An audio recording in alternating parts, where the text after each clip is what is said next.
بچپن میں ہم نے دیکھا تھا کہ جب کوئی جانور مرنے کے قریب ہوتا، اپنی آخری سانسیں لے رہا ہوتا، تو گرد آ کر اس کے ارد گرد منڈلانے لگتے، اور جیسے ہی وہ اپنی آخری سانس لیتا، دم توڑ دیتا، تو گرد اس پر جھپٹ پڑتے اور اس کی ہڈیوں سے گوشت نوچنے لگتے۔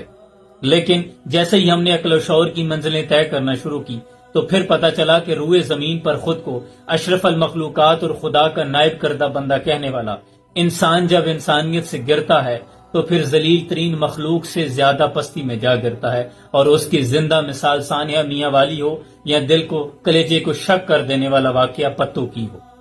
کیا قصور تھا اس پاپڑ بیچنے والا؟ میں کچھ مصروفیت کی وجہ سے اس پہ بات نہ کر پایا، لیکن دل میں ایک کسک تھی کہ میں اس پہ کچھ بول نہیں سکا، رہا نہیں گیا، اس لیے اپنے جذبات کا اظہار کر رہا ہوں کہ وہ کوئی امیر ترین شخص نہیں تھا۔ ہاں البتہ وہ امیر ترین ہوتا تو پھر اس کے ساتھ یہ سلوک نہ ہوتا۔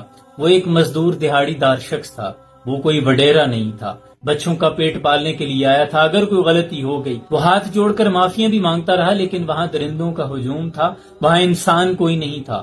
بزرگ کہتے ہیں کہ پتر انس سے انسان ہے، اگر اس میں انس نہیں، محبت نہیں، تو پھر یہ انسان بھی نہیں۔ اور سانحے سے بڑا سانحہ یہ ہے کہ سانحہ دیکھ کر کوئی رکا نہیں۔ اور وہاں دیکھیں، میں سمجھتا ہوں درندگی کی سب سے بڑی مثال کہ پلیٹوں میں گوشت سجائے، ٹیبلوں پہ بیٹھے، کرسیوں پہ بیٹھے لوگ کھانا کھاتے رہے، گوشت کھاتے رہے، اور ساتھ میں ایک لاش پڑی رہی۔ اللہ اکبر! وہ جو پلیٹوں میں آپ کے گوشت پڑا تھا وہ انسانی گوشت تھا۔ اگر آپ ایک لمحے کے لیے سوچیں تو وہ انسانی گوشت تھا جو آپ اس وقت کھاتے رہے۔ اس کا قصور کیا تھا؟ اتنا بڑا قصور نہیں تھا کہ جتنی اس کو سزا دی گئی۔ ہم انسان انسانیت سے جب گرتے ہیں تو پھر جانوروں سے زیادہ بدتر ہو جاتے ہیں۔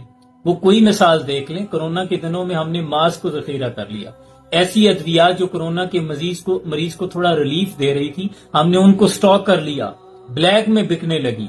ہم اپنے بچوں کو ادویات جعلی دیتے ہیں، اور جن کی مثالیں دیتے ہیں وہ اپنے بچوں کو ٹافیاں تک 2 نمبر نہیں بنا کر دیتے۔